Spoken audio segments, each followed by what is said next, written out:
জনাব তারেক জিয়া, আপনি স্পষ্ট করুন আপনার বিবেক এবং মুখ কোথায় বর্গা দেওয়া আছে? গত দীর্ঘ 17 বছর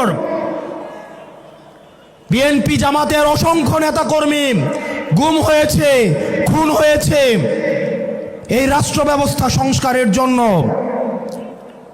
আজকে যখন রাষ্ট্র ব্যবস্থা সংস্কারের সুবর্ণ সুযোগ তৈরি হয়েছে, অত্যন্ত পরিতাপের বিষয়, কিছুদিন হয়তো পরে আমরা শুনতে পাবো হাসিনা ছাড়া ফ্যাসিবাদ ব্যবস্থার সবকিছুই আপনারা রেখে দেন। শুধু এই কথাটা হয়তো লজ্জায় তারা বলতে পারছে না। হাসিনা ব্যবস্থার বিচার ব্যবস্থা ভালো, হাসিনার পুলিশ ভালো, হাসিনার প্রশাসন ভালো, কেবলমাত্র হাসিনাই ভালো না। আজকে আপনারা হাসিনার সবকিছুকেই টিকিয়ে রাখতে চাচ্ছেন। এই তরুণ প্রজন্মের কাঠগড়ায় আপনাদেরকে দাঁড়াতে হবে। অসংখ্য লক্ষ তরুণ প্রজন্ম যারা প্রধানমন্ত্রী হইতে আসে নাই, শুধুমাত্র এই দেশটাকে ভালোবেসে রাস্তায় নেমে এসে বুকের তাজা রক্ত ঢেলে দিয়ে হাসিনাকে ভারতে পালাতে বাধ্য করেছে। যারা হাসিনার ব্যবস্থা টিকিয়ে রাখতে চাইবে, আমার ভাই আবরার ফাহাদের মতো, আমার ভাই হাদির মতো, আমার ভাই আলিফের মতো আমরা যুগে যুগে রাস্তায় নেমে আসবো ইনশাআল্লাহ।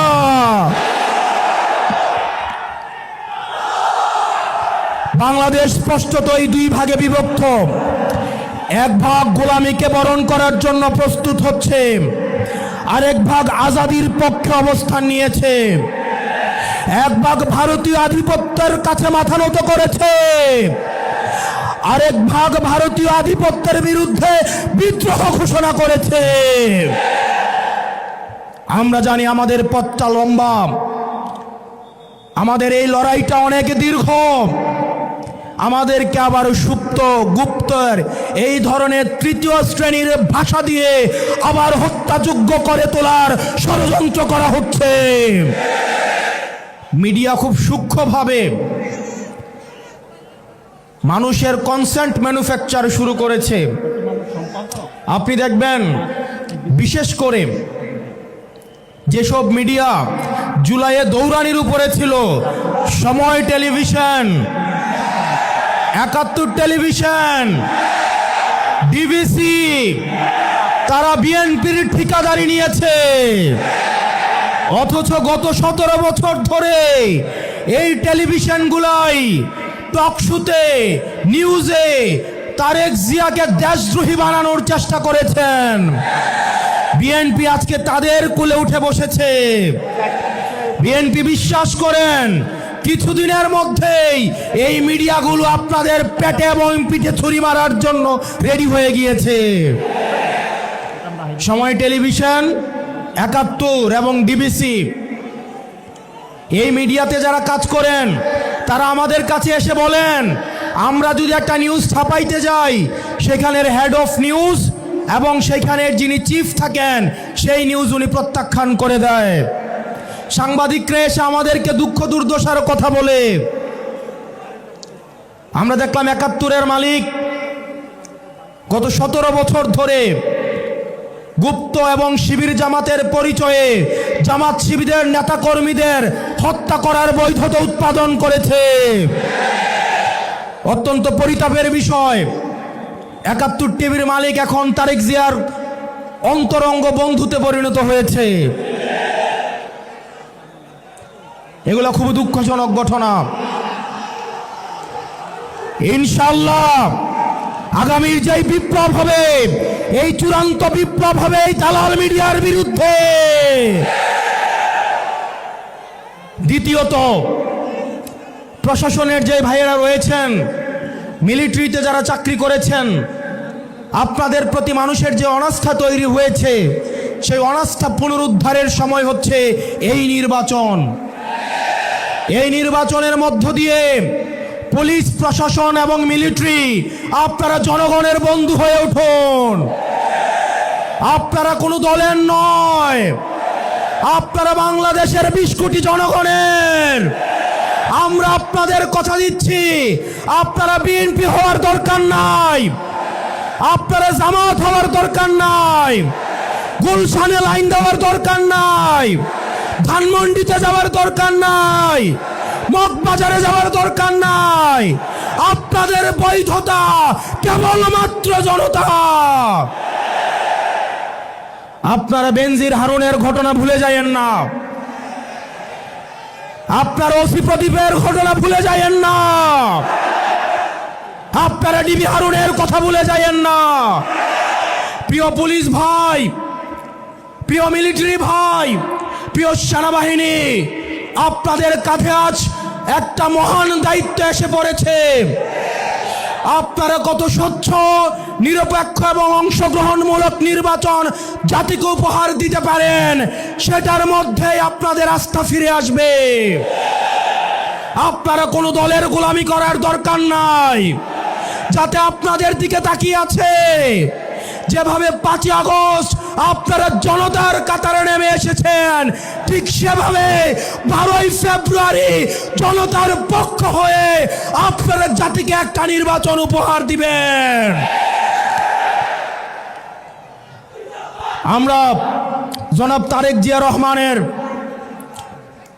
বিভিন্ন বক্তব্য শুনতে চাই।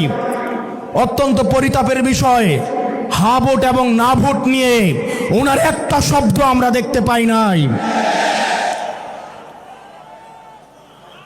জনাব তারেক জিয়া, আপনি স্পষ্ট করুন আপনার বিবেক এবং মুখ কোথায় বর্গা দেওয়া আছে। গত দীর্ঘ 17 বছর বিএনপি জামাতের অসংখ্য নেতাকর্মী গুম হয়েছে, খুন হয়েছে এই রাষ্ট্র ব্যবস্থা সংস্কারের জন্য।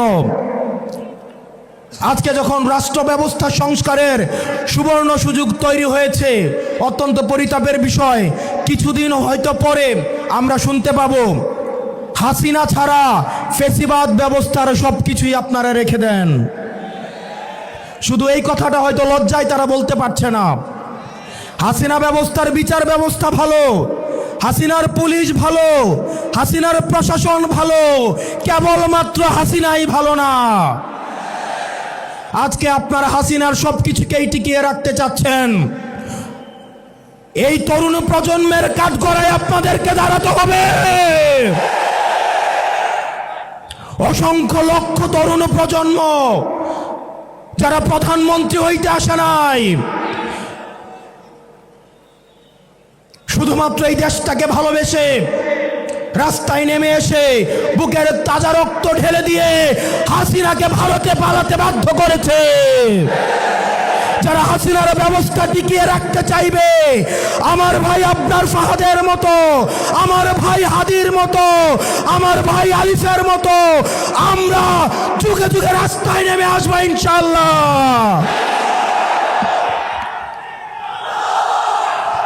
বাংলাদেশ স্পষ্টতই 2 ভাগে বিভক্ত। এক ভাগ গোলামীকে বরণ করার জন্য প্রস্তুত হচ্ছে, আরেক ভাগ আজাদির পক্ষে অবস্থান নিয়েছে। এক ভাগ ভারতীয় আধিপত্যের কাছে মাথা নত করেছে, আরেক ভাগ ভারতীয় আধিপত্যের বিরুদ্ধে বিদ্রোহ ঘোষণা করেছে। আমরা জানি আমাদের পথটা লম্বা, আমাদের এই লড়াইটা অনেক দীর্ঘ। আমাদেরকে আবার সুপ্ত গুপ্তর এই ধরনের 3য় শ্রেণীর ভাষা দিয়ে আবার হত্যাযোগ্য করে তোলার ষড়যন্ত্র করা হচ্ছে। গত 17 বছর ধরে যারা ভার্চুয়ালি দল চালিয়েছে, জুলাই পরবর্তী 1.5 বছর অপেক্ষা করেছে দেশে আসার জন্য, তাদের কাছ থেকে আমরা গুপ্ত সুপ্ত লেকচার শুনবো ইনশাআল্লাহ। প্রিয় কুমিল্লাবাসী, আমরা আঞ্চলিক বৈষম্যের শিকার। কুমিল্লা, আমরা মাইক্রো ইকোনমি আমাদের সমৃদ্ধ। আমাদের রেমিটেন্স যোদ্ধা ভাইয়েরা বিদেশে মাথার ঘাম পায়ে ফেলে কুমিল্লার অর্থনীতিকে সমৃদ্ধ করেছে। আজকে আমির সাহেব এখানে আসছে, কুমিল্লার রাস্তাঘাটে চললে মনে হয় আমরা বাংলাদেশে কোথাও নাই, আমরা আফ্রিকার কোনো এক দুর্ভোগ কোনো এক অঞ্চলে আমরা রয়েছি। আমরা আপনার মুখে প্রতিশ্রুতি শুনতে চাই, কুমিল্লার এই মাইক্রো ইকোনমিকে কুমিল্লাকে সবসময় বলে আঞ্চলিক বৈষম্যের শিকার হতে হয়েছে। অথচ কুমিল্লার হাতেই, কুমিল্লার ছেলেদের হাতেই হাসিনাকে দেশ ছেড়ে পালাতে বাধ্য হতে হয়েছে। আমরা কুমিল্লাবাসী দৃঢ় অপেক্ষায় বসে আছি।